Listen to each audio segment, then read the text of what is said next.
Thank you for joining me for another video today. I should say this on all the videos, please have a look at the description. There may be additional details, and in this one I will give some links which will help to understand what's going on about Caswell as a boot company, but also about this particular boot and the leather. I'm going to spend a bit of time talking about Caswell. Caswell is really Kevin Wilson. It's a one-man band operation who's commissioning boots. He's a small batch producer. He doesn't have a factory. He doesn't have technicians working for him. As far as I know, he may recruit in the occasional person to help out, but he's essentially working out of Washington DC. So as I say, he does small batch productions which he gets other manufacturers to make for him, but I think the real interest is in his made to order, the MTO stuff that he does. And with this one, it's actually a collaboration.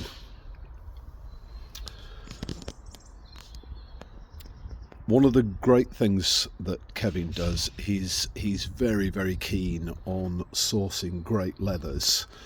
He's then going to various places around the world, but particularly Portugal, where I understand these were made, but also Indonesia. So he's got a range of monkey boots which are from the great guys in Indonesia.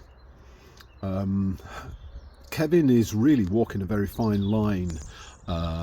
It's a niche operation. He's losing a bit of control over the manufacture, and that can be difficult. So quality control is critical, and it's not going to start falling apart around you. Let's actually get on to these boots.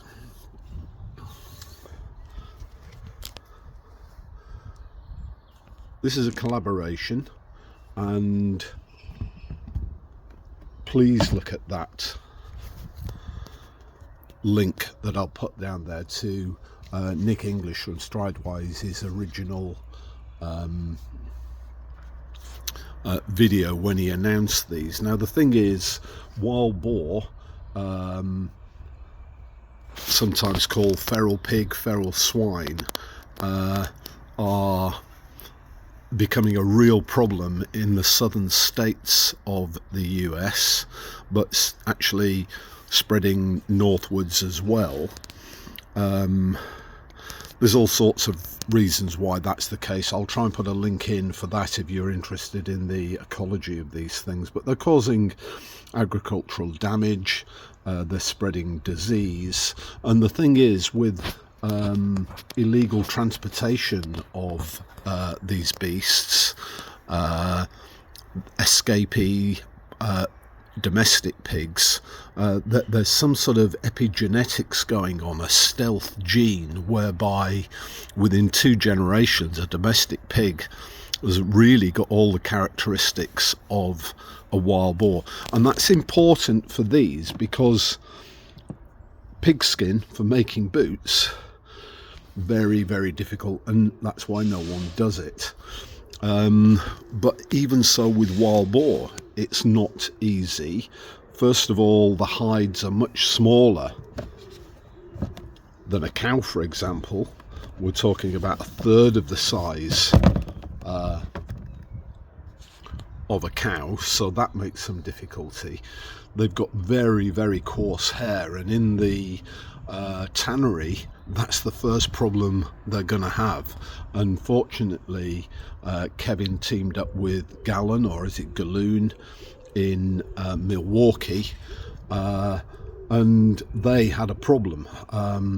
It's a very dense hide, it's very porous, and it's very oily, but not oily in a way that you might think is particularly helpful. They've got to get that oil out, and then obviously through the tanning process put in oils and waxes again. The hides tend to have an inconsistent thickness. There's lots of scars from fights and barbed wire fences and thorns and whatever, but nonetheless the finished result is pretty even. The tanning process, I think, is, from what I understand, is much more laborious than your usual tanning process, and Gallun have come out with something quite incredible here. Kevin had said to the people that got in on this order that some of the batch were coming out quite light in colour, and that there would be available conditioners produced by Gallun, and that would be available to customers. I think this colour for mine, I don't think mine is one of the lighter ones.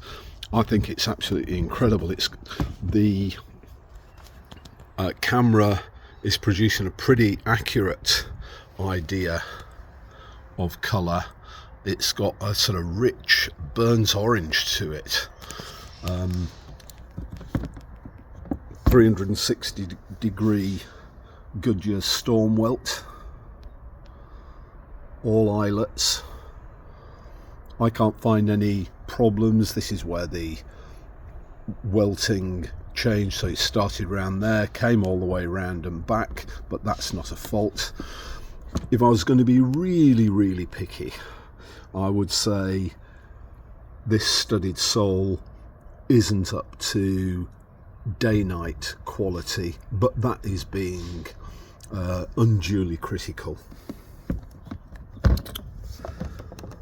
Sizing, I was a little bit alarmed. I put an order in for 13EE, and then I found out from a sort of final call from Kevin. He was saying, make sure your sizing is correct.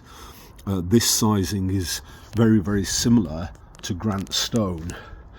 I'm not being critical of Kevin, but this Morris Last is not typical of Grant Stone. I decided to change it down to 12.5 EE rather than 13 EE, thinking, well, if it's a little bit big, a little bit small, it might just fit. And I'm glad I did that. These fit okay, they're a snug fit.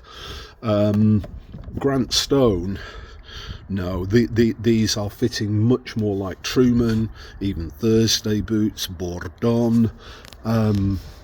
Grant Stone tend to be wider, longer.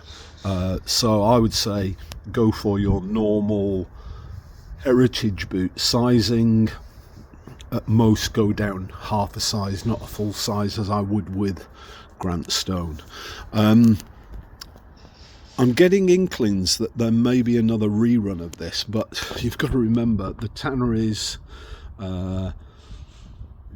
Kevin himself, who during all this, his wife had a baby, so it's been a stressful time for him.